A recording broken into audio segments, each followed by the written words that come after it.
ప్రియమైన వారలారా, క్రైస్తవ సమాజంలో దేవుని వాక్యములో నుండి దేవుని యొక్క పరిపూర్ణమైనటువంటి జ్ఞానము కలిగి బోధ చేస్తున్నటువంటి వారు కొంతమంది అయితే, దేవుని జ్ఞానాన్ని అసంపూర్ణంగా నేర్చుకొని బైబిల్ పట్ల అవగాహన లేనటువంటి బోధలు చేస్తున్నటువంటి వారు మరికొంతమంది. ఒక రకంగా చెప్పాలంటే క్రైస్తవ సమాజంలో బైబిల్ యొక్క పరిపూర్ణమైనటువంటి జ్ఞానమును కలిగిన వారు చాలా తక్కువ, చాలా అరుదు అని చెప్పాలి. ఎలా చెప్పగలం? బైబిల్ జ్ఞానాన్ని కలిగిన వారు చాలా తక్కువ మంది ఉన్నారు అని అంటే, ఈరోజు చూడండి, మనమందరం కలిగి ఉన్నటువంటి బైబిలు ఒక్కటే. దేవుడు ప్రతి ఒక్కరికి 66 పుస్తకాలతో కూడినటువంటి బైబిల్ గ్రంథాన్ని ఇచ్చాడు.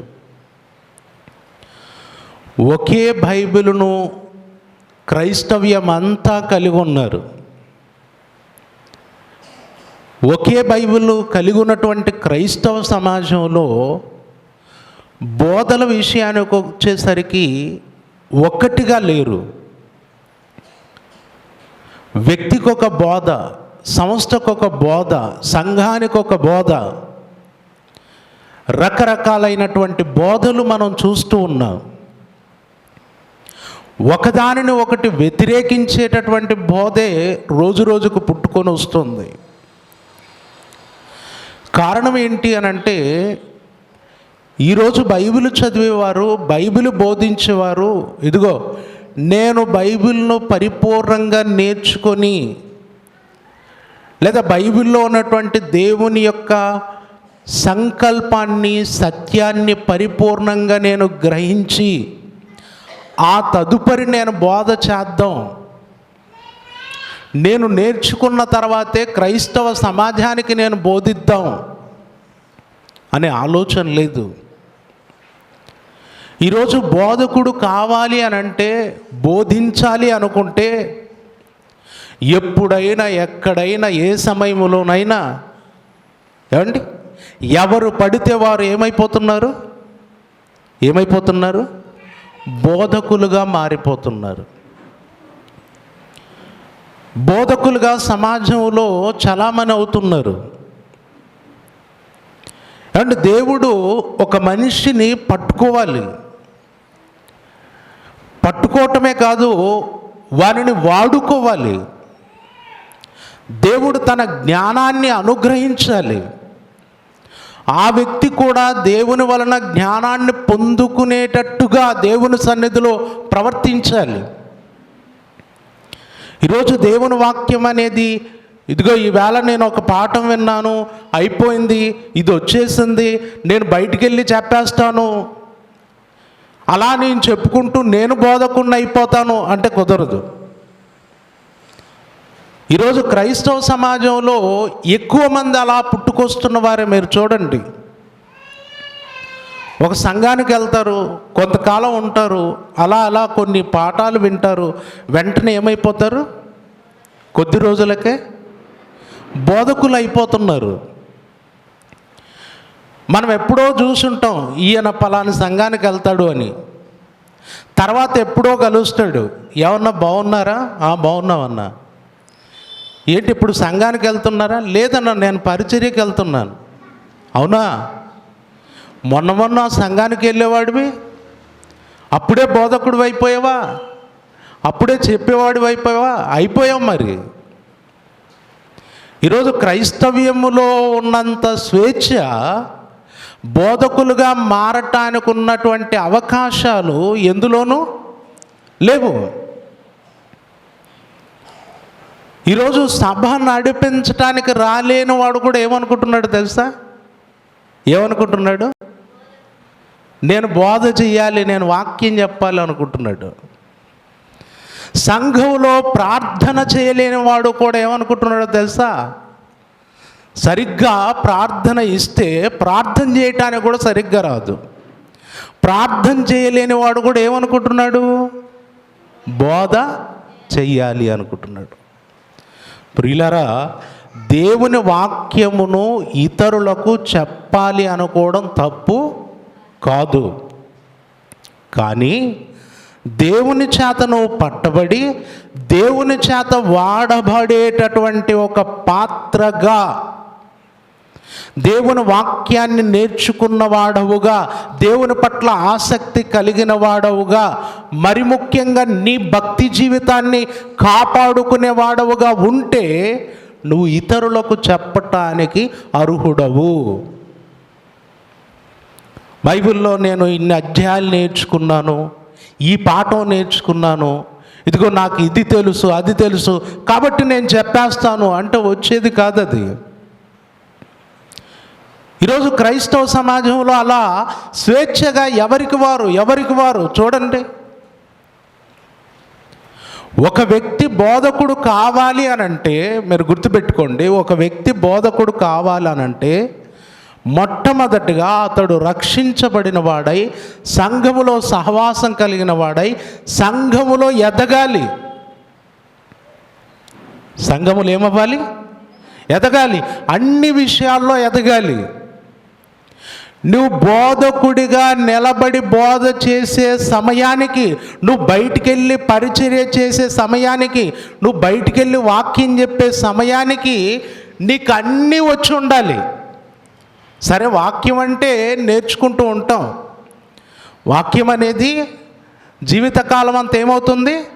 నేర్చుకుంటూ ఉంటాం. కానీ నీ జీవితంలో నీకు పరిచర్య, తగ్గింపు, విశ్వాసం, ప్రార్థన, విధేయత, సత్క్రియలు, ఏమండి, అలాగే మందిరంలో పరిచర్య, ప్రతిదీ కూడా నీకు వచ్చి ఉండాలి. వాక్యం నేర్చుకొని పోవటం కాదు,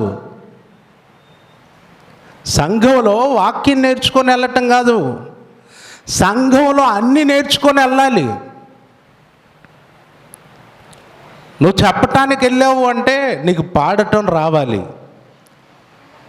నీకు నడిపించటం రావాలి, నువ్వు విధేయత కలిగి ఉండటం రావాలి, పరిచర్య చేసే విధానం తెలియాలి, నీలో తగ్గింపు ఉండాలి, ఎదుటివాడి మాట ఓర్చుకునే స్వభావం ఉండాలి. ఎన్నో ఉంటాయి. ఈరోజు క్రైస్తవ సమాజంలో తప్పుడు బోధలు ఎందుకు పుట్టుకొస్తున్నాయంటే, ఇలా సంఘంలో అరకొరగా నేర్చుకొని బయటికి వెళ్ళి బోధ చేయాలనే తాపత్రయంతో చాలామంది వెళ్తున్నారు చూడండి. వాళ్ళే రకరకాల బోధలు ప్రవేశపెట్టింది. ఒక మాటలో చెప్పాలంటే అర్ధజ్ఞానులు అనమాట. వీళ్ళకు సంఘం ఏం చెప్పదు. ఏమండి, అయ్యా నువ్వు మంచి పరిచర్య చేస్తున్నావు, సంఘంలో చక్కగా పాడుతున్నావు, నువ్వు సంఘంలో బాగా ఎదిగావు, నువ్వు బయటికి వెళ్తే నీ ద్వారా నలుగురు దేవుని సన్నిధికి నడిపించబడతారు, నువ్వు పరిచర్య చేయటం మంచిది, పరిచర్యకు వెళ్ళు అని సంఘం ఈ వ్యక్తులను ప్రోత్సహించదు. కానీ వారికి వారు ఏం ప్లాన్ చేసుకుంటారు? సంఘంలో నేను పాడుతున్నాను, సంఘంలో నేను నడిపిస్తున్నాను, నేను బాగా ఎదిగిపోయాను, వాళ్ళకు వాళ్ళే అనుకుంటారనమాట. అనుకుని ఏమైపోతారు? అలా బయటికి వెళ్ళి బోధ చేయటం ప్రారంభిస్తారు. బోధ చేయటం ప్రారంభించినప్పుడు ఇక్కడ ఏమవుతుందంటే, ఒక 10 సబ్జెక్టులు నేర్చుకొని బయటికి వెళ్ళిపోయాం అనుకోండి, 10 సబ్జెక్టులు ఎన్ని రోజులు ఉపయోగపడతాయి మనకు? ఎన్ని రోజులు వస్తాయి? ఒక 10 వారాలు అనుకోండి. తర్వాత ఏమైపోద్దిక? తర్వాత ఏం చెప్పాలో రాదు. ఏం చెప్పాలో రానప్పుడు ఏం చేయాలి? ఇక ఏదోటి వెతకాలి, ఏదోటి చదవాలి, లేదా ఎవరివైనా వెతకాలి, చూసుకోవాలి. నేటి క్రైస్తవ సమాజంలోనండి కొన్ని పుస్తకాలు వచ్చాయి, మీకు తెలుసో లేదు. కొన్ని పుస్తకాలు ఏంటి పుస్తకాలంటే 100 ప్రసంగాల పుస్తకం, 50 ప్రసంగాల పుస్తకం. ఎవరి కోసం ఈ పుస్తకాలు? ఎవరి కొరకండి పుస్తకాలు? ఇట్లా సగం సగం నేర్చుకొని పోయిన వాళ్ళ కోసం అనమాట. చాలామంది సేవకులు ఏం చేస్తారంటే ఆదివారం వెతుకుతూ ఉంటారు బైబిలు, ఆదివారం చూస్తూ ఉంటారు, ఎందుకంటే ఏం చెప్పాలో అర్థం కాదు. ఇక కొంతమంది అయితే విచిత్రం, చెప్పిందే చెప్పి ఇటు తిప్పి అటు తిప్పి అదే కొడతా ఉంటాడు, అంతే, చేంజ్ ఏమి ఉండదు. అవునా? అదే సబ్జెక్టే అటు తిరిగి ఇటు తిరిగి అదే మాట్లాడుతూ ఉంటారు. కారణం ఏంటంటే అయిపోయిన సబ్జెక్టు, ఇక లేదు. నువ్వు సంఘంలో ఏం నేర్చుకొని పరిచర్యకు రావాలి, ఏ స్థితిలో రావాలి అన్న అవగాహన కలిగి ఉండాలి. అది లేకపోవటం వల్లే ఈరోజు క్రైస్తవ సమాజంలో తప్పుడు బోధలు, తప్పుడు బోధకులు, ఎన్నెన్నో రకరకాలైనటువంటి సిద్ధాంతాలు. ఈ సిద్ధాంతాల కొరకు మళ్ళీ అవసరమైతే గొడవలు పెట్టుకోవటానికి కూడా సిద్ధమే. ఇదిగో మాదే రైటు, మాదే ఏమండి? పోయిన వారం మనం ఒక పాఠం మాట్లాడి పెట్టాం. మరియ రక్తం యేసులో ఉందా, యేసు కన్యకకు ఎందుకు జన్మించాడు అని కొన్ని విలువైనటువంటి ప్రశ్నలు వేసి ఆ ప్రశ్నలకు సమాధానంగా ఎన్నో విషయాలు బైబిల్ నుండి చూపించాం. ఆ పాఠం పెట్టిన తర్వాత అండి మీరు చూడండి ఎన్ని కామెంట్స్ వచ్చాయండి. 100 కామెంట్స్ దాటిపోయాయి. అంటే కొంతమంది ఒప్పుకోట్లా, మనం చెప్పే విషయాన్ని ఒప్పుకోవడం లేదు. ఎందుకంటే వాళ్ళు నేర్చుకున్నది వేరు, వాళ్ళ సిద్ధాంతం వేరు, వాళ్ళకు బోధించింది వేరనమాట. అందుకే ఒప్పుకోలేనటువంటి స్థితిలో ఇంకా ప్రశ్నలు, నువ్వు ఇది తప్పు చెప్పావు అండి, నువ్వు ఇది ఈ విధంగా చెప్పావు అని ఏవేవో కామెంట్స్ పెడతానే ఉన్నారు. ఎవరైనా మాట్లాడినప్పుడు, ఎవరైనా చెప్పినప్పుడు ముందు మన సిద్ధాంతము, మన ఆలోచన పక్కకి వెళ్ళాలి. చెప్పింది అలా ఉందా లేదా? బెరయ పట్టణస్థులు చేసిందేంటి? పౌలుయు శిలయు చెప్పిన సంగతులు అలా ఉన్నవో లేవో అని ప్రతి దినము వారి సిద్ధాంతములను పరిశీలించుచూ వచ్చిరని ఉందా? అలా ఉందా? లేఖనములను పరిశీలించుచూ వచ్చారు. బైబిల్ ముందు పెట్టుకో, చెప్పింది విను, ఆలోచించు. బైబిల్లో చెప్పబడుతున్న దానికి వ్యతిరేకంగా ఉందా ప్రశ్నించు. అప్పుడు మళ్ళీ ఆ ప్రశ్నకు సమాధానం కొరకు అడుగు.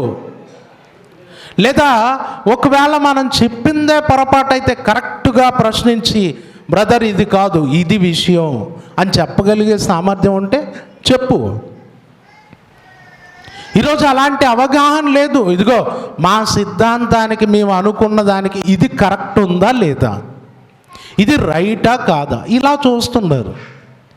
ఇలా చూసి చేసేది ఏంటంటే వెంటనే మనం అనుకున్న దానికి, మనం ముందు నేర్చుకున్న దానికి, మన సిద్ధాంతానికి కరెక్ట్ లేనప్పుడు వెంటనే దాన్ని ఏం చేస్తారు, ఇది తప్పు, ఇదిగో ఇది ఇలా, మళ్ళీ దానికి వాక్యాన్ని జోడించే చెప్తారనమాట. ఏమంటే వాక్య సత్యాన్ని తప్పుపట్టేవాడు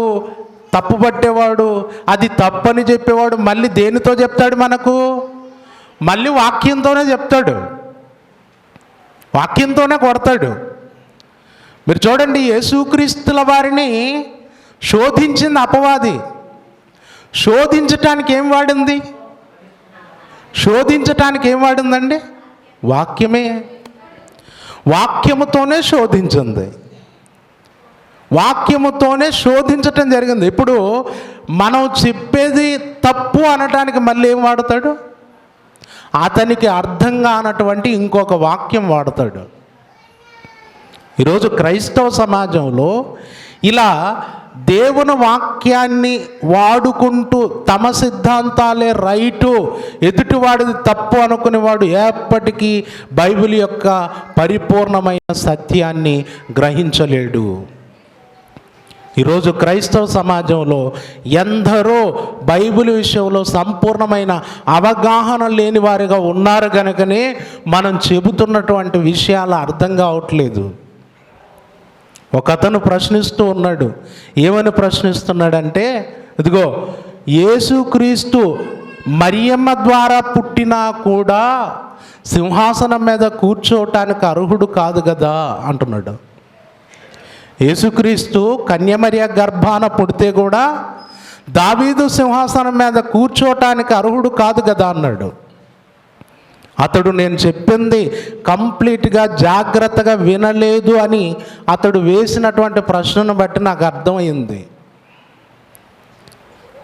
నిజంగా మీరు గత వారం చెప్పిన పాఠాన్ని మళ్ళీ వినండి.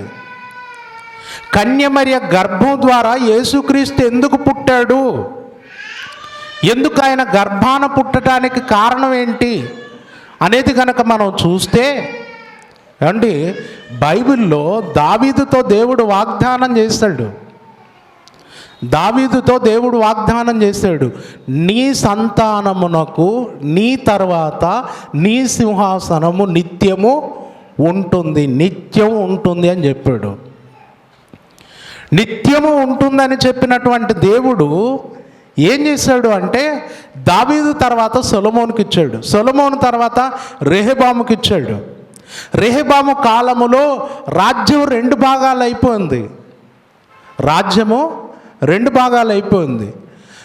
భాగాలు అయిపోయి 2 గోత్రాలు దావీదు సంతానానికి ఇచ్చాడు. 10 గోత్రాలు ఇశ్రాయేలు రాజ్యంగా విడగొట్టాడు, యెరోబాముకి ఇచ్చాడు. ఇక అప్పటి నుండి యూదుల మీద పరిపాలన చేసేవారు యూదా రాజులు ఎవరయ్యా అని అంటే దావీదు కుమారులు. అలా ఒకని తర్వాత ఒకడు సింహాసనం మీద కూర్చుంటూ అలా వస్తూ ఉండగా ఏమైపోయింది, కొన్యా అనేవాడు వచ్చి సింహాసనం మీద కూర్చున్నాడు.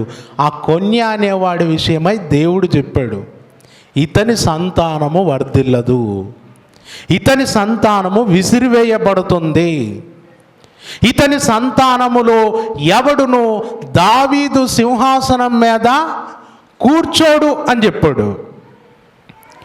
కొన్యా దావీదు సంతానములో పుట్టినవాడు. జాగ్రత్త వినాలి. ఇది త్వరలో ఒక మీటింగ్ ప్లాన్ చేస్తాం. ఆ మీటింగ్లో మీకు ప్రాక్టికల్గా అర్థమయ్యేటట్టుగా ఇంకా అద్భుతంగా చెప్తాం. ఏమంటే ఊరికే ఇలా వాక్యం చూపించి చెప్పినా మీరు ఇంకా గ్రహించలేని స్థితిలో ఉన్నారు. త్వరలో జరగబోయేటటువంటి మీటింగ్లో దావీదు రాజు వస్తాడు, సొలొమోను రాజు వస్తాడు, తర్వాత రెహబాము వస్తాడు. అందరు రాజులను వరుసగా పెడతాం. ప్రాక్టికల్గా చూస్తారు మీరు. అంటే వాళ్ళని తీసుకొస్తామంటే మళ్ళీ మీరు పాత నిబంధన పోయి పట్టుకొస్తాం అనుకునేరు. ఇక్కడే మన వాళ్ళకు పిల్లలకు అందరికీ ఆ పేర్లు పెట్టేసి సెట్ చేస్తాం అనమాట. ఎందుకంటే ఈరోజు చెబితే అర్థం కావట్లే పాఠం. ఏం చేయాలి ఇప్పుడు? చూపించి చెప్పాలి. కాబట్టి మా ప్లాన్ మారిపోయిందనమాట. నెక్స్ట్ ఏంటంటే ఏ పాఠం చెప్పినా లోతైన సబ్జెక్టు ఇక మీకు చూపించి చెప్పటమే. ఇప్పుడు ఎలా ఉందంటే వింటారు, ఎప్పుడు ఆఫ్ అయిపోతారో తెలియదు. మీరు మళ్ళీ లేపినప్పుడు ఎప్పుడో కొన్యా దగ్గర లేస్తారు, లేదా సొలొమోన్ దగ్గర లేస్తారు. అర్థం కాదు. ప్రాక్టికల్గా మీ కళ్ళ ఎదుట ఒక్కొక్కరిని, ఇదిగో ఈయన దావీదు రాజు, బాబు సింహాసనం మీద కూర్చోమ్మా, కూర్చుంటాడు. 40 ఏళ్ళు అయిపోయింది, లేమ్మా నువ్వు పక్కకు పో. నెక్స్ట్ సొలొమోన్ వచ్చి కూర్చొని ఆయన కూర్చుంటాడు. ఇలా ప్రాక్టికల్గా చూపిస్తాం. నెక్స్ట్ సబ్జెక్ట్ ఉంది అది.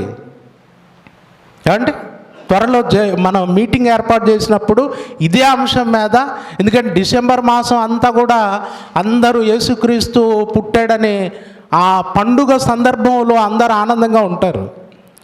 ఆ టైంలో యేసు కన్యక ద్వారా ఎందుకు పుట్టాడని చెప్పటం చాలా అవసరం. ఆ టైంలో ఈ ప్లాన్ చేద్దాం.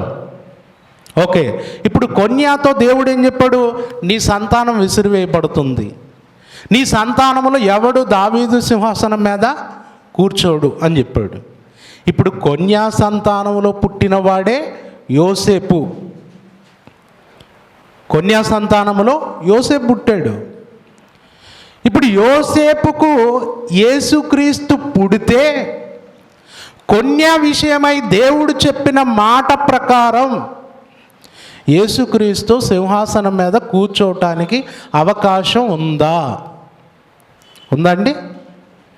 నీ సంతతిలోని వాడెవడు దావీదు సింహాసనం మీద కూర్చోడని దేవుడు చెప్పిన తర్వాత, ఇప్పుడు ఒకవేళ యోసేపు గారికి యేసుక్రీస్తు పుట్టి, యోసేపు మరియలకు ఇద్దరికి యేసుక్రీస్తు పుడితే, అలా పుట్టినటువంటి యేసుక్రీస్తు దావీదు సింహాసనం మీద కూర్చొని రాజై పరిపాలించడానికి అవకాశం ఉందా?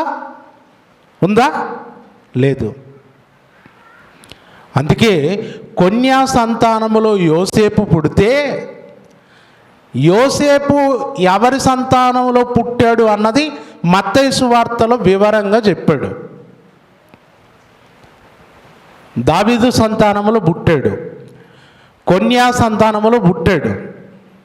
ఓకే, దావీదుకు మరొక కుమారుడు ఉన్నాడు, నాతాను. నాతాను సంతానంలో పుట్టింది మరియమ్మ. ఇద్దరు ఒకే గోత్రమే. ఆ ఒకే గోత్రంలో ఉన్నటువంటి వీరు వివాహం చేసుకున్నారు. అయితే వీరేకం కాక మునుపు ఆమె కన్యకగా ఉన్నప్పుడు యేసుక్రీస్తుల వారు ఆమె గర్భాన పడ్డాడు. దేవుడు చేసినటువంటి ఈ కార్యం ఒక అద్భుతం. ఆయన చెప్పిన మాట, ఇచ్చిన మాట, చెప్పిన మాట, ఇచ్చిన మాట రెండు నెరవేరటానికి కన్యమరియ గర్భం ద్వారా యేసుక్రీస్తు పుట్టాడు. చెప్పిన మాట ఏంటి? చెప్పిన మాట ఏంటి? దావీదు కొన్యా సంతానములో ఎవడును దావీదు సింహాసనం మీద కూర్చోడు అని చెప్పాడు. అది నెరవేరాలంటే యోసేపు మరియలకు ఇద్దరికి యేసుక్రీస్తు పుట్టకూడదు. ఆ చెప్పిన మాట నెరవేరాలి అంటే కన్యకగా ఉన్నప్పుడే మరియమ్మ యేసుక్రీస్తును కనాలి.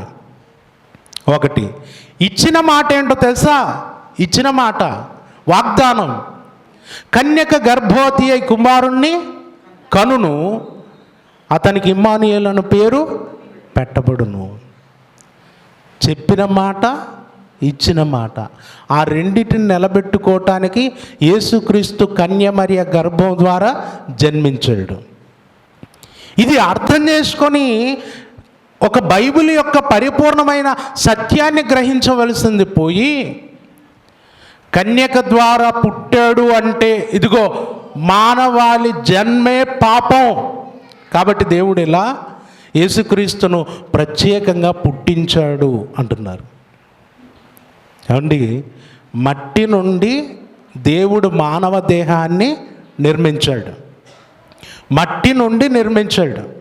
మట్టి నుండి నిర్మింపబడినటువంటి ఈ మానవ దేహములో మళ్ళీ ఇంకొక మనిషి భూమి మీదకి రావటానికి దేవుడు అలా సృష్టి కార్యాన్ని ఏర్పాటు చేశాడు. అలా చేసినటువంటి దేవుడు కన్యక గర్భములో యేసుక్రీస్తుకు దేహాన్ని నిర్మించాడు. అంటే దేవుడు నిర్మించాడు, మనకు నిర్మించినట్టుగానే ఆయనకు నిర్మించాడు. మన జన్మలో పాపం లేదు, యేసుక్రీస్తులో కూడా పాపం లేదు. రక్తంలో పాపం వస్తుంది, జన్మ పాపము. ఏమండి, ఈ రకరకాలైనటువంటి బైబిల్ వ్యతిరేకమైన ఆలోచనలు సమాజంలో బాగా అల్లుకుపోయాయి. ఈరోజు మనం చెప్పేటటువంటి ఈ అద్భుతమైన సత్యాన్ని గ్రహించలేని స్థితిలో ఉన్నారు. కన్యక ద్వారా జన్మించటానికి కారణం ఏంటో తెలుసుకో, అప్పుడు అర్థమవుతుంది. ఇకపోతే ఈ జన్మ పాపం ఉంది అనేటటువంటి అభిప్రాయము సమాజంలో, క్రైస్తవ సమాజంలో చాలా విపరీతంగా బలపడిపోయింది. కాబట్టి కొంతమంది సహోదరులు ప్రేమతో అడుగుతున్నటువంటి కొన్ని ప్రశ్నలు ఉన్నాయి. అన్నా సరే మంచిది, మీరు చెప్తున్న విషయం ఇదైతే మరి ఈ ప్రశ్నకు సమాధానం ఏంటని ఒక సహోదరుడు అడిగాడు. అది మీలో కూడా చాలా సందర్భాలలో వచ్చి ఉంటుంది ఆ ప్రశ్న. ఏమండి, మనం గత వారం పెట్టినటువంటి పాఠాన్ని విని అడిగినటువంటి ప్రశ్నల్లో ఇప్పుడు ఒకటి చెప్పాను నేను. మరియా యోసేపులు ఇద్దరికి పుడితే యేసుక్రీస్తు దావీదు సింహాసనం మీద కూర్చోటానికి అర్హుడు కాదు, కన్యకకు పుట్టినా కాదు అనేటటువంటి అభిప్రాయంతో ప్రశ్నించాడు. దానికి ఇప్పుడు సమాధానం చెప్పాను. భాస్కరు అనేటటువంటి సహోదరుడు కొన్ని మంచి ప్రశ్నలు అడిగారు. చాలా మటుకు మనలో కలిగేటటువంటి ప్రశ్నలే అవి. ఆ ప్రశ్న ఏంటో ఒకసారి నేను చదువుతాను, దయచేసి వినండి. భాస్కర్ అనేటటువంటి సహోదరుడు అడిగినటువంటి ప్రశ్న, అవ్వ ఒకతే తప్పు చేసిందా, స్త్రీలందరూ తప్పు చేశారా? అవ్వ ఒక్కతే తప్పు చేస్తే ప్రతి స్త్రీ కూడా వేదనతో పిల్లలను కంటుంది. స్త్రీలు ఏమి చేశారని వేదనతో పిల్లలను కంటున్నారు అన్నాడు. ఈ ప్రశ్న వచ్చిందా మీకు కూడా? అమ్మ, స్త్రీలైన వారికి వచ్చిందా? ప్రశ్న రాకపోయినా డెలివరీ టైంలో వాక్యం ఎరిగిన వారు అవ్వమ్మని తిట్టుకున్నారా? కొంతమంది అలాగే తిట్టుకుంటారు. మరి ఈరోజు ఇంత పెయిన్తో పిల్లలు కంటున్నాను అని అంటే కారణం ఎవరు? అవ్వ. ఆమె చేసిన పాపం మాకు తగులుకొని మేము పాపులుగా దేవుని సన్నిధిలో జన్మ పాపులుగా ఆ కర్మను, ఆ శిక్షను మేము అనుభవిస్తున్నాం అనుకునేవారు చాలామంది క్రైస్తవ సమాజంలో ఉన్నారు. సహోదరుడు సూటిగా అడిగినటువంటి ప్రశ్న ఏంటంటే, అవ్వ తప్పు చేస్తే అవ్వకు గర్భవేదన. అయితే ఈరోజు స్త్రీలందరికీ కూడా అవ్వకు వలె గర్భవేదన అనేది ఉంది, ప్రసవ వేదన అనేది ఉంది. ఒక బిడ్డను కనేటప్పుడు ఒక స్త్రీ మరలా ఒక జన్మెత్తినంత అంటారు. అంత వేదనతో, అంత ప్రసవ వేదనతో పిల్లలు కంటుంది. ఈ ప్రసవ వేదన ఒక స్త్రీకి శాపంగా వచ్చింది. ఎలా వచ్చింది? అవ్వ తప్పు చేసింది కాబట్టి అన్నది క్రైస్తవ సమాజంలో బలపడింది. అందుకే సహోదరుడు ఈ ప్రశ్న అడిగాడు. అలాగే నెక్స్ట్ ఇంకొక ప్రశ్న అడిగాడు. అందులోనే ఇంకో ప్రశ్న ఏంటంటే, ఆదాము ఒక్కడు తప్పు చేస్తే ప్రతి మగవాడు చెమట కారుస్తున్నాడు. అప్పుడు చేసిన తప్పుకు ఇప్పుడెందుకు అందరూ అనుభవిస్తున్నారు? అప్పుడు చేశాడు ఆదాము చేసిన దానికి దేవుడు శిక్షగా నీ ముఖపు చెమట కార్చి నీవు ఆహారము తిందువు అని చెప్పాడు. అప్పుడు ఆదాముతో చెప్పబడిందే కదా ఈ రోజు వరకు నెరవేరుతున్నది. అంటే అందరూ ఆహారం సంపాదించుకోవటానికి ఏం చేస్తున్నారు? ముఖపు చెమట కారుస్తున్నారు, కష్టపడుతున్నారు. వారి శరీరంలోని రక్తము చెమటగా బయటకు వచ్చేస్తుంది, చెమటగా మారుతుంది. అంత కష్టపడి సంపాదించుకొని తిని బ్రతుకుతున్నారు. అంటే ఇది కూడా ఒక రకంగా ఇది ఎవరి శాపం? ఆదాము శాపం. పాపం ఎవరిది ఆ రోజు? ఆదాము గారిది. ఆదాము పాపం చేస్తే, అవ్వ పాపం చేస్తే, వారు చేసిన పాపానికి ప్రతిఫలంగా ఇవ్వబడినటువంటి శిక్షలు ఏవైతే ఉన్నాయో అవి ఈరోజు మనుషులుగా స్త్రీ పురుషులు అనుభవిస్తున్నారు కదా. దీనిని బట్టి ఆదామవ్వల పాపం అందరికీ వచ్చేసింది, వారి శాపం అందరికీ వచ్చేసింది. కాబట్టి జన్మ పాపం ఉంది అన్న అభిప్రాయం ఇలా బలపడిపోయింది. ఇప్పుడు మీరేమంటారు? దీని మీద మీ ఆలోచన ఏంటి? అవ్వను ఆదామును తిట్టుకుంటూ తిరగడమేనా? అదే చేస్తున్నారా? ఏమండి? అవ్వను ఆదామును తిట్టుకుంటూ ఆడు చేసిన పని ఆమె చేసిన పని అనుకుంటూ ఉన్నారనుకోండి, మీ అంత అజ్ఞానులు మరొకరు లేరు. అదేంటి? అదెలా? ఆ రోజు ఆదాము చేసిన పాపానికి శిక్షగా నీ ముఖపు చెమట గార్చే ఆహారం తిందువని చెప్పాడు. ఈరోజు మనకు అదే సమస్యనే కదా. మనం ఎలా సంపాదించుకుంటున్నాం, మనకెలా వస్తుంది అలాగే కదా అనుకోవచ్చు. ప్రియులారా, ముందు ఆదాము గారి విషయం చెప్పి నేను నెక్స్ట్ అవ్వగారి విషయం చెప్తాను. సహోదరుడు అడిగినటువంటి 2 ప్రశ్నలకు బైబిల్ ప్రకారమైనటువంటి సమాధానం వస్తుంది. జాగ్రత్తగా వినండి. అంటే ఆదామును దేవుడు తన స్వరూపమందు తన పోలిక చొప్పున సృజించాడు. సృజించిన తర్వాత దేవుడు ఆదామును తీసుకెళ్ళి ఎక్కడ పెట్టాడు ఒకసారి చూడండి బైబిల్లో. ఆదికాండం 2వ అధ్యాయము 15వ వచనం. మరియు దేవుడైన యెహోవా నరుని తీసుకొని ఏదెను తోటను సేద్యపరచుటకును దాన్ని కాచుటకును దానిలో ఉంచెను. ఎక్కడుంచాడు? ఏదెను తోటలో. ఎందుకు ఉంచాడమ్మా?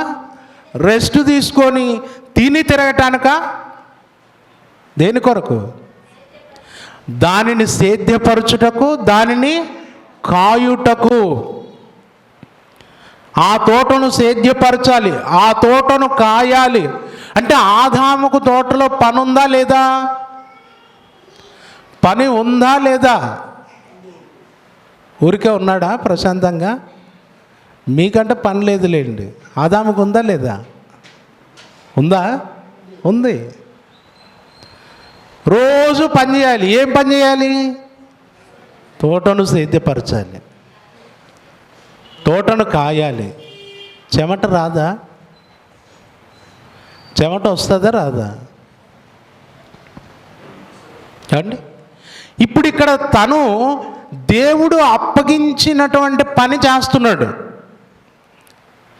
దేవుడు అప్పగించిన పని చేస్తున్నటువంటి ఆదాముకు తన తిండి అంటే తను బ్రతకాలి కాబట్టి ఏం చేయాలి? తినాలి అని అంటే తినటానికి దేవుడు ఏం చెప్పాడు? ఆదాము తిండి కోసం దేవుడు ఏం చెప్పాడు? ఈ తోటలో ఉన్న ప్రతి వృక్ష ఫలమును నిరభ్యంతరముగా తినవచ్చును. అంటే ఇప్పుడు నేలను సేద్యపరిచిన తర్వాత, ఆ ఏదెను తోటను కాచిన తర్వాత ఆహారము కొరకు ప్రత్యేకంగా ఆలోచించవలసిన అవసరత ఆదాముకు ఉందండి? ఉందా? లేదు. తోటలో ఏ చెట్టు ఫలమైనా తినొచ్చు, మంచి చెడ్డల తెలివినిచ్చు వృక్ష ఫలము తప్ప. ఆకలేస్తుందా? తినేసేయి. ఈ టైంకే తినాలి, ఈ టైంకు తినకూడదు అనే రూల్ కూడా లేదు. ఎప్పుడైనా తినొచ్చు, ఎన్నైనా తినొచ్చు, ఏదైనా తినొచ్చు, ఒక చెట్టు ఫలం తప్ప. ఇప్పుడు దేవుడు అప్పగించినటువంటి పనిలో ఉన్నాడు. తన కొరకు తాను ఆలోచించుకునే అవసరత లేదు. ఈ పూట ఎలా, ఏం చేసుకోవాలి, ఏం చేయాలి, ఏం తినాలి అని ఆలోచించే సమస్య లేదు. ఉందా? లేదు. ఎప్పుడైతే ఆదాము దేవుని ఆజ్ఞను అతిక్రమించాడో దేవుడు అతన్ని బయటికి పంపించేస్తున్నాడు. బయటికి పంపించేటప్పుడు ఏం చెప్పాడు చూడండి. 3వ అధ్యాయము 15వ వచనం. ఆయన ఆదాముతో, నీవు నీ భార్య మాట విని తినవద్దని నేను నీకు ఆజ్ఞాపించిన వృక్ష ఫలములు తింటివి గనుక నీ నిమిత్తము నేల శపించబడి ఉన్నది. నీ నిమిత్తం నేల శపించబడి ఉన్నది. ప్రయాసముతోను నీవు బ్రతుకు దినములన్నీ దాని పంట తిందువు, అది ముండ్ల తుప్పలను గచ్చ పొదలను నీకు మొలిపించును. పొలములోని పంట తిందువు. నీవు నేలకు తిరిగి చేరు వరకు నీ ముఖపు చెమట కార్చి ఆహారము తిందువు. అండి ఇక్కడ సేద్యపరచటం మీరు గమనించారా? ఇక్కడ ఏమంటున్నాడు దేవుడు అంటే నీవు ప్రయాసముతోను నీవు బ్రతుకు దినములన్నీ దాని పంట తింటావు, నువ్వు సేద్యము చేస్తావు, తర్వాత అది ముండ్ల తుప్పలు గచ్చ పొదలు మొలిపిస్తుంది అని అంటున్నాడు. ఇక్కడిక్కడ పని చేస్తాడని దేవుడు చెప్తున్నాడు, నేలను సేద్యపరుస్తావని దేవుడు చెప్తున్నాడు. ఏదైనా తోటలో చేసిందేంటి? ఏదైనా తోటలో చేసిందేంటి? అదే అక్కడ చేశాడు, ఇక్కడ బయటకు వచ్చి చేసుకోవాలి. అయితే ఇక్కడ ఏంటంటే ఏదేను తోటలో ఉన్నప్పుడు అది దేవుడు ఏర్పాటు చేసిన తోట, అందులో ప్రశాంతంగా పని చేసుకోవచ్చు, తినొచ్చు, ఎప్పుడు కావలిస్తే అప్పుడు తినొచ్చు. కానీ ఇక్కడికి వచ్చిన తర్వాత ఈ నేల ఆదాము చేసిన పాపమును బట్టి శపించబడింది, నేల శపించబడింది. ఇప్పుడు దీన్ని సేద్యము చేసినా ఇది గచ్చ పొదలు ముండ్ల తుప్పలు మొలుస్తూ ఉంటుంది. ఇప్పుడు అలా మొలుస్తూ ఉంటే పని ఎక్కువ అవుతుందా తక్కువ అవుతుందా? ఇప్పుడు ఏమైపోద్ది? పని పెరిగిపోద్ది, ప్రయాస పెరిగిపోద్ది. అండ్ అలా ప్రయాస పెరిగిపోయి ఏమవుతుందంటే ఇక తను బ్రతకటం కొరకే కష్టపడాలి, బ్రతకటం కొరకే కష్టపడాలి. అంటే ఏదేను తోటలోనేమో దేవుడు అప్పగించిన పని కొరకు ప్రయాస, ఇక్కడ బయటకు వచ్చిన తర్వాత తన కొరకు ప్రయాస, తను బ్రతకటం కొరకు ప్రయాస. మీకు ఇది ఇంకా సింపుల్గా మీకు సులువుగా అర్థమయ్యే ఒక మంచి ఉదాహరణ చెప్తాను, బాగా వినాలి, అందరికీ అనుభవం ఉన్న విషయం ఇది.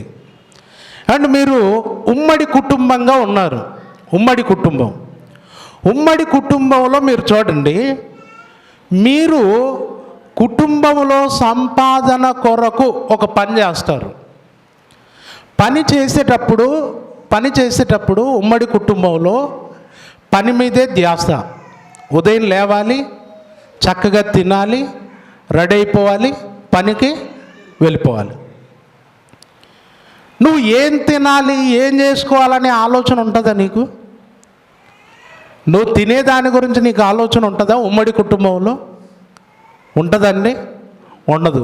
ఏం కావాలో వాళ్ళే చేసి పెడతారు, ఇంట్లో అమ్మ నాన్నలే సిద్ధం చేసి పెడతారు. నీ పని ఏంటి అక్కడ?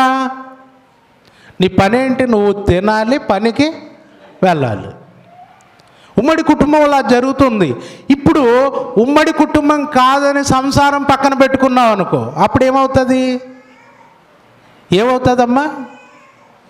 ఇప్పుడు నీ ఆలోచన అంతా నూనె అయిపోయిందా, ఉప్పు అయిపోయిందా, కారం అయిపోయిందా, బియ్యం అయిపోయా, నీ ధ్యాస అంతా దేని మీద ఉంటుంది ఇప్పుడు? అందుకే పంపించేటప్పుడే చెప్తారు, ఇప్పుడు తెలుస్తుంది పో నీ సంసారం చేసుకో, పక్కకు పెట్టుకోవాలా అంటున్నావు కదా. నీ భార్య మాట విని మళ్ళీ ఇది ఒక రాయి పడుతుంది మీకు. ఆ వచ్చిన ఆమె మాట విని సంసారం పక్కన పెట్టాలనుకుంటున్నావు కదా, పెట్టుకో, ఇప్పుడు తెలుస్తుంది నీ కథ, నీకు తెలుస్తుందిలే అంటారు. మనం అనుకుంటాం ఏముందిలే దీంట్లో, పక్క పోతే బాగా స్వేచ్ఛగా ఏమైనా చేసుకొని తినొచ్చు. ఏమండి, ఉమ్మడి కుటుంబంలో ఏది తినడానికి ఉండదు, ఏది చేసినా అందరికీ చేయాలి, ఏది పెట్టినా అందరికీ పెట్టాలి. పొరపాటుగా మనం ఒక బిర్యానీ తెచ్చుకున్నాం అనుకోండి, మనమే తినడానికి అవకాశం ఉంటుందా? అందరికీ పంచిపెట్ట. పోనీ లోపల ఎక్కడన్నా దూరి తిన్నాం అనుకోండి, వాసన రాదా? సమస్య. ఉమ్మడి కుటుంబంలో తినలేము. తింటారండి? తినలేరు. ఇప్పుడేమో కానీ ఇప్పుడున్నటువంటి కోడళ్ళు వీళ్ళేమి అత్తలేదు మావలేదు, వాళ్ళెదురు కానీ తింటారు. నువ్వు తింటావా? తినకపోతే పో నేను తింటానని తినేస్తారు ఇప్పుడున్న వాళ్ళు. కొంతమంది సుమారు 20-30 సంవత్సరాల కిందట అటు కింది ఇంకా కొంచెం బాగా వయసు మీద పడిన వాళ్ళని అడగండి, వాళ్ళ అత్తమామలు ఎదురుగా కాదు, భర్త ముందు కూడా తినలేరు. భయపడి దాచిపెట్టుకొని తిన్న వాళ్ళు ఉన్నారు ఉమ్మడి కుటుంబాల్లో. ఎందుకంటే అప్పుడు అన్నీ ఉమ్మడి కుటుంబాలే. ఆ ఉమ్మడి కుటుంబాల్లో నాది నేను చేసుకుంటాను అనటానికి కూడా ధైర్యం లేదు ఆ రోజుల్లో. నేను నా భార్య పక్కకి వెళ్తాం, మాది మేము చేసుకుంటాం అనే ధైర్యం కూడా లేదు. ఏం తిన్నా ఏం లేకున్నా ఏ ఉన్నా పడి చేసుకోవాల్సిందే, అంతే. భర్త ఏదైనా భార్యకు తెచ్చాడు అనుకోండి, అది ఎంత జాగ్రత్త తేవాలో తెలుసా? ఒక 30-40 సంవత్సరాల కిందట మాట చెప్తున్నాను. మీరు కావాలంటే ఎవరన్నా పెద్దవాళ్ళని అడగండి, వాళ్ళని గురించి తెలుసుకోండి ఒకసారి. ఎంత విచిత్రం అంటే ఆ ఉమ్మడి కుటుంబంలో వాళ్ళు తెచ్చుకున్నది తినటానికి కూడా అవకాశం లేదు. భయపడి దాచిపెట్టుకొని తినేవాళ్ళు. కానీ ఉమ్మడి కుటుంబంలోనండి నువ్వు దేని కొరకు నువ్వు ఎక్కువగా ఆలోచించే అవసరం లేదు. నీ పిల్లలకు ఆరోగ్యం బాగోలేదనుకోండి, నువ్వు ఎక్కువగా ఆలోచించే అవసరం లేదు. ఉంటారు పెద్దలు, వాళ్ళు బాధ్యత తీసుకుంటారు. ఉమ్మడి కుటుంబంలో అలా ఉంటుంది. సపరేట్ పోయామనుకోండి, ఇప్పుడు పిల్లవాడికి జ్వరం వచ్చినా మీ ఆవిడ ఏం చేస్తుంది? నిన్ను నిద్రపోనిస్తుందా? ఇప్పుడు అంతా సంసారం మీది కాబట్టి ఏం చేయాలి? ఇప్పుడు నీకు నిద్ర ఉంటుందండి? ఉండదు. ఇక ఇప్పుడు ఏం చేయాలి? ముఖపు చెమట అద్దె కారుస్తున్నారా లేదా? వస్తుందా లేదా? ఇప్పుడు వచ్చి అంటారు, అప్పుడైతే బాగా తిని పడుకుంటుంటు, ఇప్పుడు తెలుస్తుందా నీకు అంటారు. అంటే ఏమో నా కర్మ అని ఓ మాట అట్టేసి వెళ్ళిపోతాం అనమాట. అంటే మీరు చూడండి, ఉమ్మడి కుటుంబంలో పెద్దల సమక్షంలో ఉంటే, అత్తామామల సమక్షంలో ఉంటే మనం ఎప్పుడైనా తింటాం, మనం చేయాల్సిన పని చేసుకుంటాం, తెచ్చిందేదో వాళ్ళకి ఇస్తాం, నష్టమా లాభమా మనకు సంబంధం లేదు. కానీ సపరేట్ వెళ్తే నష్టము నీవే అనుభవించాలి, లాభము నీవే అనుభవించాలి, కష్టము నీవే అనుభవించాలి, బాధ నీవే అనుభవించాలి. నీ పిల్లలకు రోగం వస్తే నీవే మెలకువతో ఉండాలి, నీవే ఏడవాలి. నీ పిల్లలకు బాధ కలిగితే నీ పని మానుకొని నువ్వు వెళ్ళిపోవాలి. ఉమ్మడి కుటుంబంలో అలా ఉండదు. నీ పిల్లలకు రోగం వస్తే పెద్దలు చూసుకుంటారు, నువ్వేం చేస్తావు? పనికి వెళ్ళిపోతావు. ఇప్పుడు దేవుడు ఏదైనా తోటలో ఒక ఉమ్మడి కుటుంబం, అది ఆదామును అక్కడ పెట్టాడు. ఆయన ఎక్కడుండు, కావాల్సింది తిను, నేను చెప్పింది చెయ్యి, ఇదిగో జంతువులన్నిటికీ పేర్లు పెట్టు, ఈ పని చేసుకో, ఈ పని చూసుకో, నీకేం కావాలో నేను చూసుకుంటా అన్నాడు. దేవుడు తినవద్దన్న వృక్ష ఫలములు తిని పాపం చేసి ఇప్పుడు దేవుని చేత బయటికి గెంటివేయబడుతున్నాడు. అతని నిమిత్తం నేల శపించబడింది. ఇప్పుడు ఏం చేయాలి? ఖచ్చితంగా ముఖపు చెమట కార్చి ఆహారము సంపాదించుకోవాలి, కష్టపడాలి. కష్టపడితే కానీ తిండి లేదు. ఇప్పుడు ఆదాముకు దేవుడు ఆ శాపాన్ని ఇచ్చాడు, బయటికి గెంటి వేశాడు. ఆదాము ముఖపు చెమట కార్చి ఆహారము తింటున్నాడు. అంటే ఏదేను వనములో ఉన్నప్పుడు పని ఉంది, చెమట కారుస్తున్నాడు. ఆ ప్రయాస వేరు, ఆ బాధ్యతలు వేరు. బయటకు వచ్చాక నీ కొరకు నీవే ఆలోచించేటటువంటి బాధ్యతలు ఇవి. ఇందులో ఎక్కువ ప్రయాస ఉంది, అంతే. ఇప్పుడు మన జీవితాల్లో మనము కూడా బ్రతకాలంటే ఏం చేయాలి? బ్రతకాలంటే ప్రతి మనిషి కూడా కష్టపడాల్సిందే, తన ముఖపు చెమట కార్చాల్సిందే. ఎవరికి ఫ్రీగా భోజనం రాదు. పౌలు గారు అన్నారు, మీలో ఎవడైనా పని చేయనోళ్ళని ఎడల వాడు భోజనము చేయకూడదు అన్నాడు. ప్రతి ఒక్కరూ కష్టపడాలి, కష్టపడి సంపాదించుకోవాలి. ఏ కష్టము చేసినను లాభమే కలుగును, ఒట్టి మాటలు లేమిడికి కారణములు. ఊరికే మాట్లాడుకుంటూ తిరిగామనుకోండి, తిరిగి వచ్చిన తర్వాత ఏముంటుంది? అందరితో మాట్లాడి వస్తాం, అలిసిపోతాం. ఇంటి దగ్గర వచ్చిన తర్వాత తిండి ఏమీ ఉండదు. మనం తిండి కొరకు పని చేయలే. ఒట్టి మాటలు లేమిడికి కారణములు. కాబట్టి కష్టపడాలి, పని చేసుకోవాలి. ఇప్పుడు బ్రతకటం కొరకు పని చెయ్యటం, బ్రతకటం కొరకు నీవు ప్రయాసపడటం ఇది శాపము కాదు. బ్రతకాలి అంటే ఆదాము కూడా మొదట పనే చేశాడు, పాపం చేయకముందు కూడా. అర్థమవుతుందా? అప్పుడు దేవుడు అప్పగించిన పని, ఇదిగో ఈ పనిలో ఉండు, నీ ఆహార విషయం నేను చూసుకుంటాను. తోట వేసాను, అందులో ఏదైనా తినేసాయి. అండి కొంతమంది ధనవంతుల దగ్గర, బాగా ఉన్న వాళ్ళ దగ్గర పనికి కుదురుతారు. వాళ్ళు ఏం చేస్తారంటే భోజనం పెట్టి కొంత జీతం అని మాట్లాడతారు, భోజనం పెట్టి. ఇప్పుడు అలా పనికి కుదిరినప్పుడు ఏమవుతుంది? అక్కడ పని ఉంటుందా ఉండదా? ఉంటుంది. పనితో పాటు ఏముంటుంది? తిండి ఉంటుంది. నీకు నువ్వుగా తిండి కొరకు ఆలోచించాల్సిన అవసరంలా. అక్కడ నువ్వు పని చేస్తే తిండి పెడతారు, పని చేస్తే తిండి పెడతారు. నువ్వు పని చేస్తూ ఉండు, టయానికి నీకు భోజనం వచ్చేస్తూ ఉంటుంది. ఏదైనా తోటలో అది దేవుడు అప్పగించిన పని చేయాలి, ప్రయాసపడాలి, చెమట కార్చాలి. దేవుడు ఏదైనా తోటలో ఇచ్చిన ఫలాలు తిని బ్రతకాలి. బయటికి వచ్చిన తర్వాత బ్రతకటం కొరకే ప్రయాస అయిపోయింది. దేవుడు పని కాదు ఇక్కడ. ఇక నేను బ్రతకాలంటే ప్రయాసపడాలనే స్థితి వచ్చింది. ఈరోజు ప్రతి మనిషి కూడా అదే. కానీ ఇది శాపం కాదు. నువ్వు బ్రతకాలంటే దేవుడు ఇశ్రాయేలీయులకు ఆకాశం నుండి మన్నాను కురిపించినట్టుగా కురిపించడు. కురిపిస్తాడా? అలా కురిపిస్తే మనం ఏం చేస్తాం? రోజు మన్నాను తినుకుంటూ ఉండటమే. ఆదివారం అయితే ఒక ఆర్డర్ పెడతాం. ఏమని? ఈరోజు మన్నా అయితే మేము తింటామంటారా తినమంటారా? ఇశ్రాయేలీలే తినమన్నారు. రోజు ఈ మన్నాతో మాకు కుదరట్లేదు, మాకు మాంసం కావాలన్నా. మనం కూడా అలాగే అడుగుతాం. అడగమా? అడుగుతాం. కనుక ప్రియులారా, ఈరోజు దేవుడు బ్రతకటం కొరకు పని అనేది మొదటి నుండి పెట్టాడు, అదే జరుగుతుంది.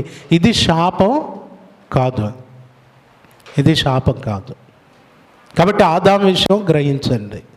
ఇకపోతే అవ్వ విషయం, ప్రసవ వేదన కూడా ఒక రకంగా ఏమనుకుంటున్నారు? శాపం అని. అవ్వ తినవద్దన్న వృక్షఫలం తిన్నది. తర్వాత ఏం చేసింది? దేవుడి మీద, ఇదిగో సర్పము నన్ను మోసపుచ్చినందున నేను తింటిని అని తన తప్పును దాచిపెట్టుకుంది. ఇలా పాపం చేసింది కనుక అవ్వకు శాపంగా గర్భవేదన, ప్రసవ వేదన అనేది వచ్చింది. ఆమెకు వచ్చిన ప్రసవ వేదనే ఈరోజు స్త్రీలందరూ అనుభవిస్తున్నారు అన్నది ఒక క్రైస్తవ్యములో ఉన్నటువంటి అభిప్రాయం.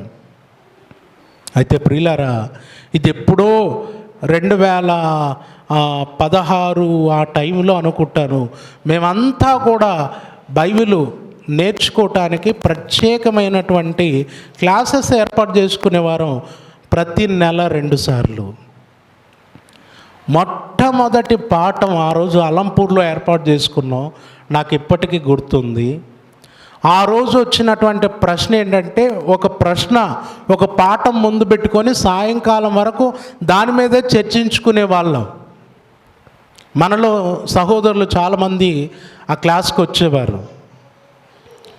ఆ రోజు మొట్టమొదటి పాఠం ఏంటంటే, ఆదాముకు భౌతిక మరణము అనేటటువంటిది పాపం వలన వచ్చిందా లేదంటే ముందే ఉందా?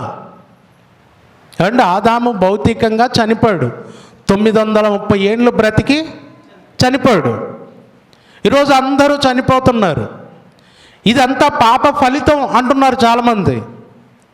ఇప్పుడు పాప ఫలితంగా భౌతిక మరణం వచ్చిందా లేదంటే ముందే ఉందా అనేటటువంటి ప్రశ్న ఒకటి ప్రారంభమై దాని కొరకు చర్చ జరిగింది. దాని కొరకు జరిగినటువంటి చర్చలో అవ్వ ప్రసవ వేదనను గూర్చి కూడా వచ్చింది. ఈ అవ్వ ప్రసవ వేదన అనేటటువంటిది శాపంగా ఇవ్వబడింది, ఈరోజు స్త్రీలందరికీ వచ్చింది అని అంటే ఆదాముకు కూడా భౌతిక మరణం పాపం వల్లే వచ్చింది, ఆ పాపం వలననే అందరికీ సంప్రాప్తమయ్యింది అని అనుకోవచ్చు. కానీ ఇక్కడ అవ్వ విషయమై ఖచ్చితంగా ఏం చెప్పబడిందో మనం గ్రహిస్తే స్త్రీలందరికీ నిజంగా అవ్వ చేసిన పాపాన్ని బట్టే శాపంగా ప్రసవ వేదన వచ్చిందా అనే ప్రశ్నకు బైబిల్లో సమాధానం తెలుసుకుంటే ఇంకొక విషయం కూడా తేలిపోద్ది. ఏంటి ఆ విషయం? భౌతిక మరణం పాప ఫలితమా కాదా అనే విషయం. ఒక్కసారి ప్రసవ వేదన గురించి మనం చూద్దాం. ఆదికాండము 3వ అధ్యాయము 16వ వచనం. ఆయన స్త్రీతో, నీ ప్రయాసమును నీ గర్భవేదనను నేను మిక్కిలి హెచ్చించేదను, వేదనతో పిల్లలను కందువు అన్నట. అంటే ఇక్కడ ఏం చెప్పాడు దేవుడు? నీ ప్రయాసమును నీ గర్భవేదనను నేను మిక్కిలి హెచ్చించేదను, నీవు వేదనతో పిల్లలను కంటావు అని చెప్పాడు. ఈరోజు ప్రసవ వేదనతో పిల్లలను కనటం శాపము, అవ్వ చేసిన పాపం వల్ల వచ్చింది అంటున్నారు కదా. అనుకుంటున్నారు. కానీ ఇక్కడ జాగ్రత్తగా చదవండి. దేవుడు అవ్వతో స్పష్టంగా ఏం చెప్తున్నాడు? ఆయన స్త్రీతో, నీ ప్రయాసమును నీ గర్భవేదనను, నీకున్న గర్భవేదనను నేను మిక్కిలి హెచ్చించెదను అంటున్నాడు. చూడండి, అంటే ఇక్కడ ముందు ఉందా లేదా ప్రసవ వేదన? గర్భవేదన ఉందా లేదా? అవ్వకు ఉంది. ఉన్న ఆ గర్భవేదనను చెయ్యకూడని పాపము చేసింది గనక, తినవద్దన్న వృక్షఫలం తిన్నది గనక, ఇప్పుడు దేవుడు ఏం చేస్తాడట? మిక్కిలి హెచ్చించేదను. మిక్కిలి హెచ్చించేదను అంటే అర్థం ఏంటి?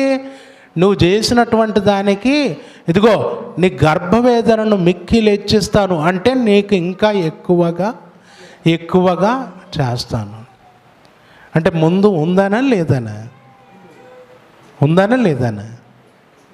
ఉన్న వేదననే ఇప్పుడు అవ్వకి ఏం చేస్తాడు? మిక్కిలి హెచ్చించెదను. ఒకవేళ ఎలా కాకుండా అక్కడ శాపంగానే ఉంటే ఎలా చెప్పాలి తెలుసా? ఎలా చెప్పాలి? ఆయన స్త్రీతో, నీ ప్రయాసమును నీ గర్భవేదనను మిక్కిలి హెచ్చించేదను అనే పదాన్ని తీసేసి నీకు ప్రయాసమును గర్భవేదనను కలుగజేసేదను అని చెప్పాలి. హెచ్చించేదను కాదు, కలుగజేసేదను. హెచ్చించేదను అంటే ఉన్నదాన్ని పెంచటం. కలుగజేసేదను అంటే లేని దానిని వేయటం. ఇప్పుడు అవ్వకు ఉందా లేదా? ముందే ఉందా లేదా? ఉంది. ప్రతి స్త్రీ తన బిడ్డను ప్రసవించాలంటే ప్రసవ వేదన, ఆ నొప్పులు, ఆ ప్రయాస అనుభవించవలసిందే. అది శాపం కాదు.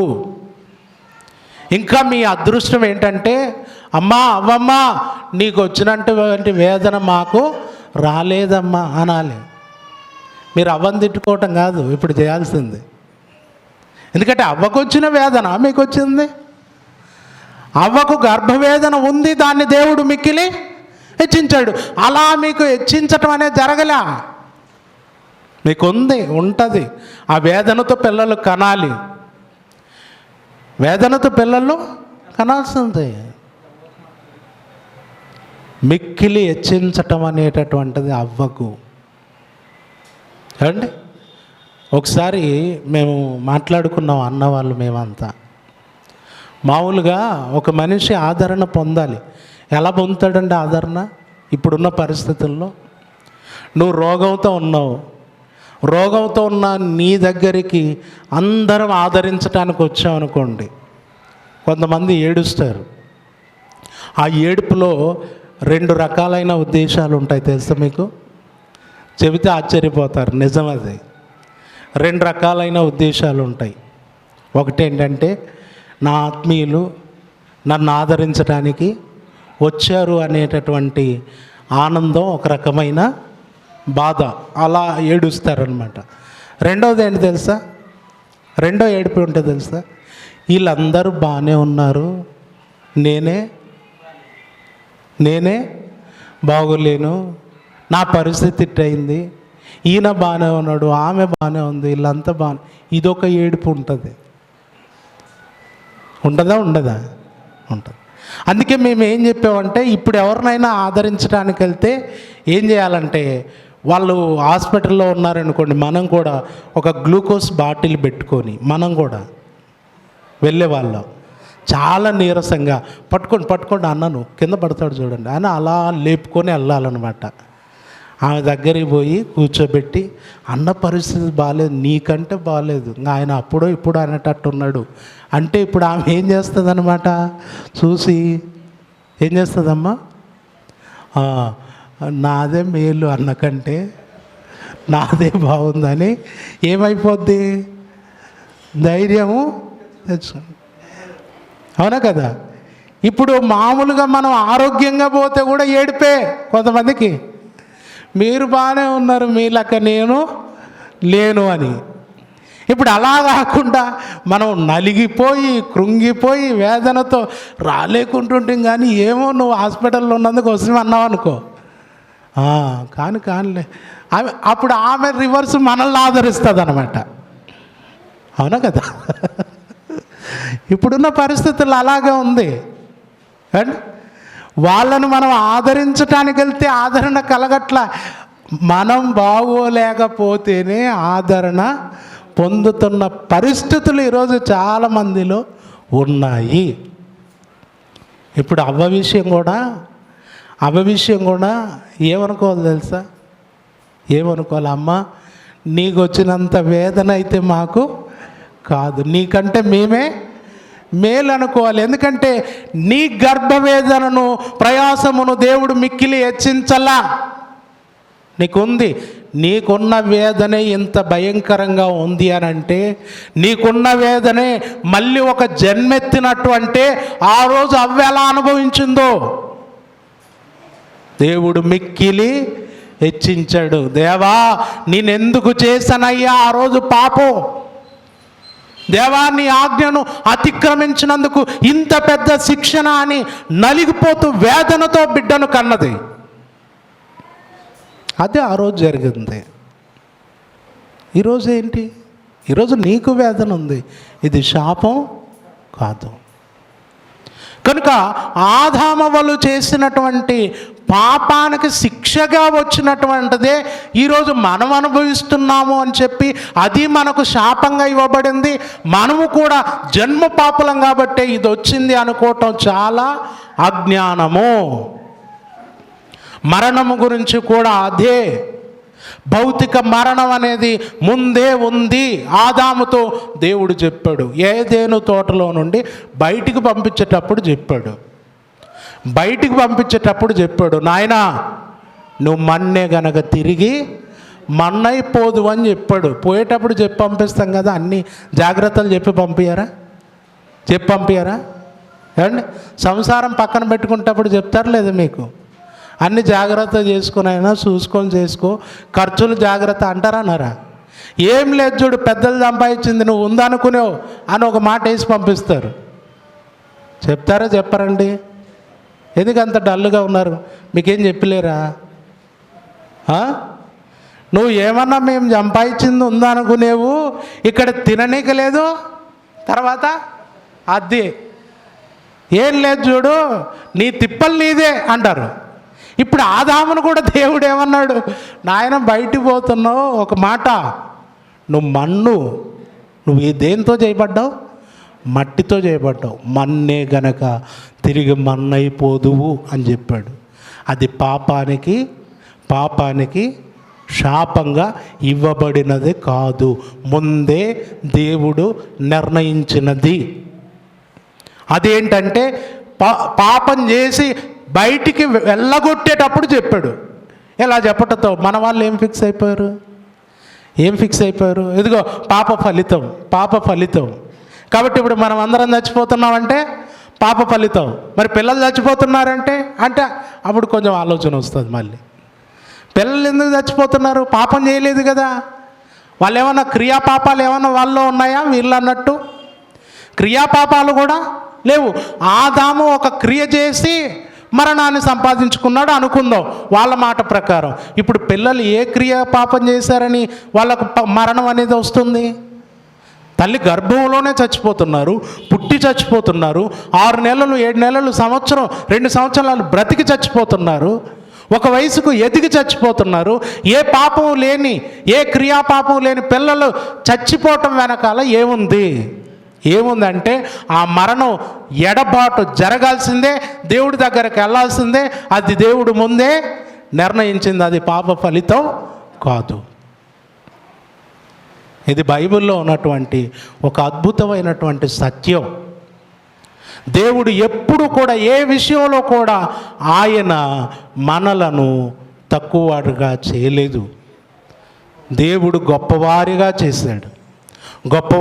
చేశాడు, యథార్థవంతులుగా చేశాడు, తన స్వరూపమందు తన పోలిక చొప్పున సృజించాడు, మంచివారిగా చేశాడు. మనమే సమాజములో, లోకములో ఉంది చెడు. తల్లి గర్భములో మనం ఉన్నప్పుడు లోకంలో ఏముంది? పాపం ఉంది, అబద్ధాలు ఉన్నాయి, నరహత్యలు ఉన్నాయి, దొంగతనాలు ఉన్నాయి, వ్యభిచారం ఉంది, లోకములో ఉంది పాపం. వచ్చి అందులో పడ్డాము. సమాజము, లోకము, చివరికి మన తల్లిదండ్రులు ఆ చెడును మనకు నేర్పించారు. చెడిపోయాం, పాపులమయ్యాం, పాపం చేసాం. తర్వాత మన పాప పరిహారం కొరకు యేసుక్రీస్తు ఈ లోకానికి వచ్చి మనల్ని పాపము నుండి విడిపించి పవిత్రులుగా నీ బ్రతుకు కాలంలో నీ జీవితాన్ని ఎలా కాపాడుకోవాలో ఆయన బ్రతికి చూపించి మరీ నిన్ను పాపము నుండి విమోచించి నీకు రక్షణను, స్వాస్థ్యాన్ని ఇచ్చి నిన్ను ఒక స్థాయిలో నిలబెట్టి నీవు నా సన్నిధిలో కాపాడుకో, నిలబెట్టుకో అని చెప్పాడు. ఈరోజు అంత గొప్ప భాగ్యాన్ని దేవుడు తన సన్నిధిలో మనకు అనుగ్రహించాడు. కాబట్టి మన జీవితాల్లో దేవుని వాక్య సత్యాన్ని మనం గ్రహించి దేవునికి ఇష్టలుగా, దేవునికి మహిమకరంగా మన జీవితాలను కొనసాగించడానికి సిద్ధపడదాం.